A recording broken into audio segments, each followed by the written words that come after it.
Erica, sweetheart, the bread didn't turn out so well. Could you do something about it? What do you mean, didn't turn out well? Maybe we need a better oven, love. I've seen some great ones for sale lately. Okay, I'll discuss it with Mrs. Stacy. My name is Erica Walson, and I'm 35 years old. I work from home as a full-time Forex trader.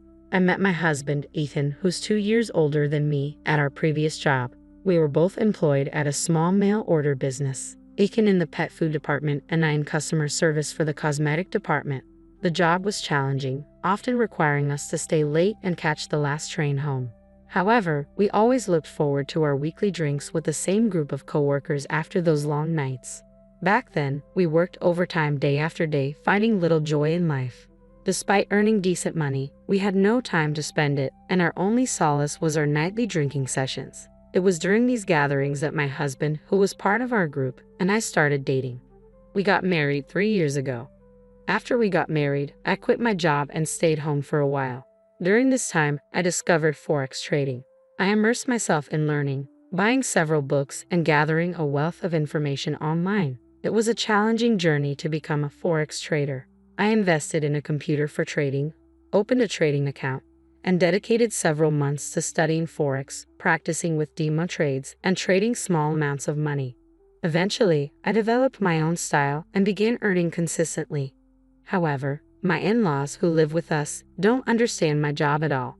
Last year, my father-in-law retired. They were living on their own in public housing, and my husband, concerned about their financial situation, invited them to move into our 3-bedroom condo. I pay the rent for our condo. When I first started with Forex trading, my husband was still working, and we managed to get by. Once I began earning a steady income from Forex, I took over paying the rent and covering our living expenses. Dad, Mom, Erica is taking care of all our living expenses, so please feel at home, my husband said. Erica, thank you so much. We appreciate it, they replied. And that's how our life with my in-laws began. I don't do any household chores at all because we have a housekeeping service that handles everything. Mrs. Stacy, the woman in charge, is an excellent cook and takes care of all the other chores perfectly, which is a huge help. This allows me to focus on studying Forex and sharing my earning strategies on blogs and other platforms instead of doing housework. However, my in-laws aren't happy with this arrangement. Initially, when they moved in, they were modest and grateful, but after 2 months, they started complaining. Why doesn't the daughter-in-law do any housework even though she's at home? Is it really a job to just sit in front of the computer all day? Forex is just gambling. Of course, they don't say these things directly to me, but I can tell they're nagging my husband about it. Since he no longer has to pay rent or cover living expenses, he spends his entire salary on himself, and his attire has become quite flashy. He always wears custom-made suits, brand-name shoes, and designer bags. He's always loved fashion, and now he seems quite satisfied being able to indulge in it. He used to act as a buffer against my in-laws' complaints, but recently, that has changed. You're always glued to your computer. You don't wear makeup and you only wear sweatpants. Isn't that terrible? He said one day. Wait, what do you mean it's terrible? Do I need to dress up and put on makeup just to be at home? I replied. You might be okay with it. But it doesn't match me, he responded. What do you mean it doesn't match you? We're at home. What does it matter? It does matter. Don't you want to look cute for me? Cute? What are you talking about? Is that really necessary? Ever since that conversation, my husband has started complaining about me along with my in-laws. One evening after dinner, as I was heading to the bathroom, I overheard a conversation coming from the living room. What's with Erica? Is she making fun of us? She always has a bad attitude. Yeah, she's making fun of us. She thinks we're poor because we lived in public housing.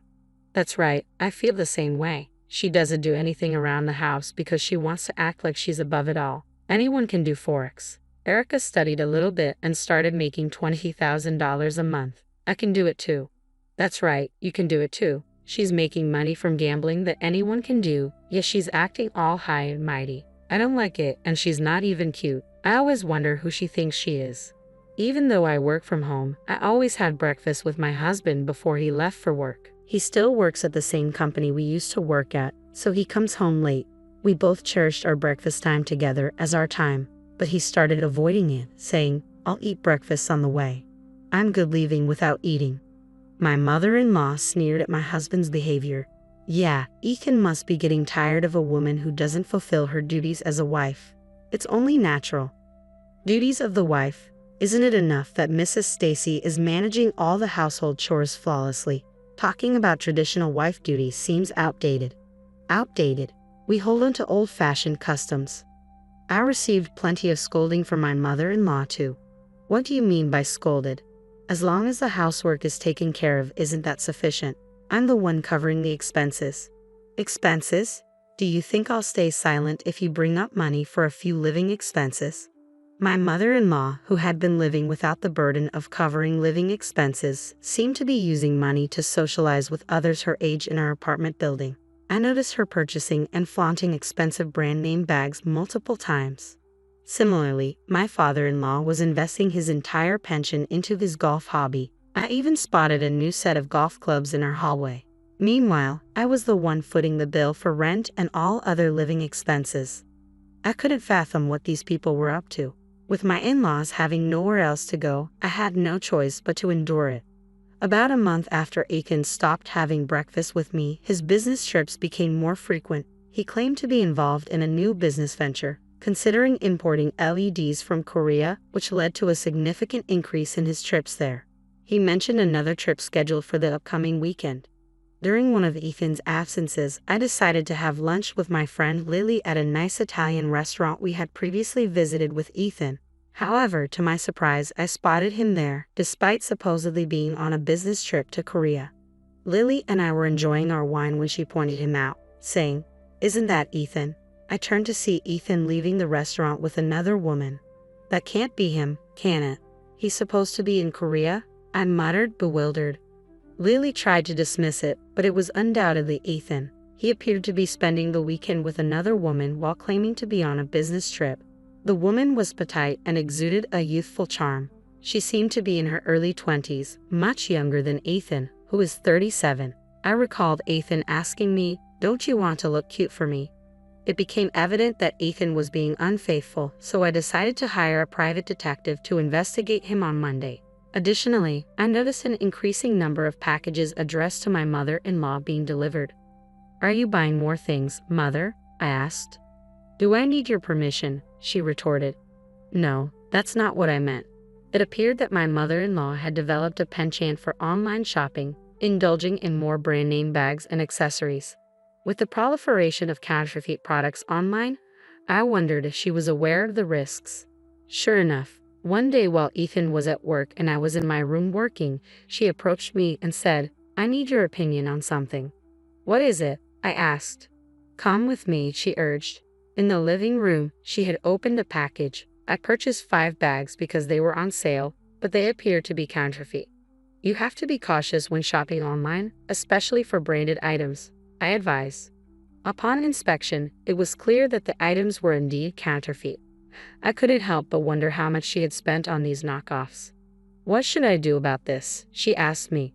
"You should attempt to negotiate a return with the seller," I suggested. She tried contacting the seller but struggled to find their phone number. When she finally did, it turned out to be disconnected. Emailing them proved futile as well, with no response. In the end, she had paid a total of $3,000. The e-commerce website seemed legitimate at first glance, but it offered brand name bags at unrealistically low prices. Since she had paid via bank transfer, she couldn't seek recourse through her credit card company, and the site had a strict no cancellation policy. Mother, it's crucial to exercise caution when purchasing brand name items. If they're unusually inexpensive, chances are they're fake. Please consider that before making impulsive purchases solely based on price. "You're such a nag," she retorted. Feeling futile in the conversation, I retreated to my room to resume my work. However, on Sunday after dinner, my father-in-law unexpectedly confronted me about my involvement in Forex. He had learned about it while golfing with his former colleagues the day before. "I've heard that Forex is a scam. Are you deceiving people to earn money, Erica?" "What?" I exclaimed, taken aback. "I've heard they lure you in, saying, 'Want to make easy money with Forex? We guarantee you won't lose,' and then trick you into investing. Your Forex activities must be a scam too," my father-in-law accused. "No, I'm not persuading anyone to invest," I defended. "You think you can deceive me just because I'm not tech savvy?" he challenged. No, I'm not trying to deceive you, I insisted. Do you think your father-in-law suspects you're engaging in fraud because you're making money so effortlessly? He pressed. It's not effortless. I've explained this to you numerous times, I countered. You're raking in all this cash with minimal effort. Naturally, it seems easy. Meanwhile, I'm toiling away at the company, striving to develop new ventures, he lamented. What? Are you suggesting I give up Forex? If I do that, how will we afford anything? We won't be able to cover the rent, I protested. I can cover the rent, at least, my husband interjected. They failed to realize that our entire lifestyle here is sustained by my earnings as a full-time Forex trader. Yet my in-laws and husband persist with their opinions. The following day, the results of the infidelity investigation I had commissioned for my husband arrived. As expected, he was guilty. He had been having an affair with a woman 12 years his junior, aged 25. She was a colleague who joined the company after I resigned, so I didn't recognize her. However, it seemed he had indeed traveled to South Korea for business on several occasions. I spent the next few days grappling with the investigation's outcome. How should I confront this? It's inevitably leading to divorce. That evening, after Stacy from the housekeeping service had prepared dinner and departed, my mother-in-law broke the tense silence. Erica, after discussing it with Ethan and your father-in-law, we've come to a decision. We're not comfortable with you being here. We want to live as a family, just us. Please leave, she stated firmly. My husband hadn't returned from work yet. We don't want to rely on money earned through deceitful means. Your attitude, acting as if you know everything, is not appreciated. This decision was made after a thorough discussion with Ethan. Erica, we need you to go, she reiterated. I felt an unexpected sense of relief. All right, I replied calmly. The absence of my husband at that moment made it clear that any remaining feelings for me had long dissipated. It dawned on me that I had never been obligated to care for these individuals in the first place. That day, I packed my belongings and relocated to a hotel temporarily. Shortly after, I initiated divorce proceedings upon uncovering my husband's infidelity. Securing alimony, I leased a cozy one-bedroom apartment suited for solo living and settled in. I transferred the lease of our original apartment to my husband's name.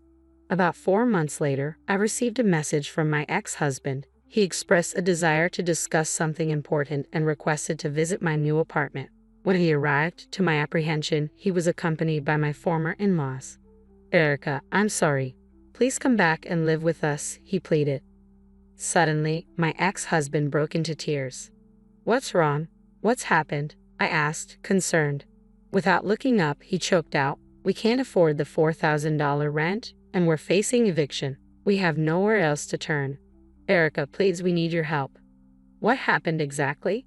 According to my ex-husband, after I left the apartment, he ventured into a new business endeavor called LED import sales, importing specialized LED lights from a manufacturer in South Korea for use in factories and hospitals. Unfortunately, the lights turned out to be severely defective. Recipients reported that the sockets of the LED lamps were detaching, posing a danger of the bulbs falling out and rendering them unusable. Consequently, all the LEDs were returned. Despite attempts to reach out to the South Korean manufacturer, language barriers and vague contracts prevented any resolution. The venture proved to be a colossal failure, resulting in substantial losses. Eventually, he was compelled to resign. What was he even thinking? I muttered to myself. Subsequently, he decided to pursue a career as a full-time Forex trader himself, using what little savings he had left to purchase a computer and start trading.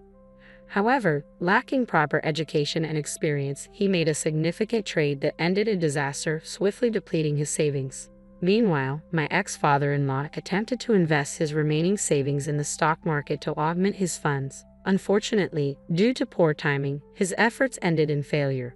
With their finances in shambles, they found themselves unable to afford rent or secure alternative accommodations, leading them to come to me, kneeling in desperation.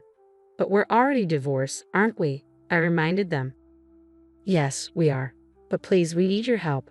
I'm begging you, my ex-husband pleaded. What happened to your young girlfriend? I couldn't resist asking. After I lost my job, I lost touch with her, my ex-husband admitted. Well, it's not surprising she wouldn't stick around for someone who's lost their job, I remarked. Erica, you're the only one I want now. Let's give our marriage another chance, he pleaded. That's right, Erica. We realize now that we misjudged you. We're truly sorry, my ex-in-laws chimed in earnestly.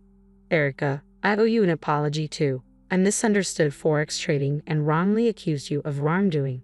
I'm sincerely sorry, my ex-husband added. I decline, I replied firmly. Erica, please reconsider. I admit my mistakes and I promise I won't betray your trust again, he implored. That's right, Erica. Ethan won't cheat again. Let's return to being a happy family of 4. I've already said no. If you persist, I will involve the authorities, I warned firmly. Despite their continued pleas, my ex-husband and former in-laws eventually left, disheartened. They truly were an unbelievable family. Following their departure, I received several more desperate calls from my ex-husband, all pleading for reconciliation. Each time, I firmly declined. I no longer cared to know what became of them. As I continued my solitary work as a trader from home, I began to feel the desire for companionship. After consulting with my friend Lily, she offered to introduce me to someone. Tomorrow, I have a meeting arranged with Lily and this individual. I'm cautiously optimistic about this new encounter.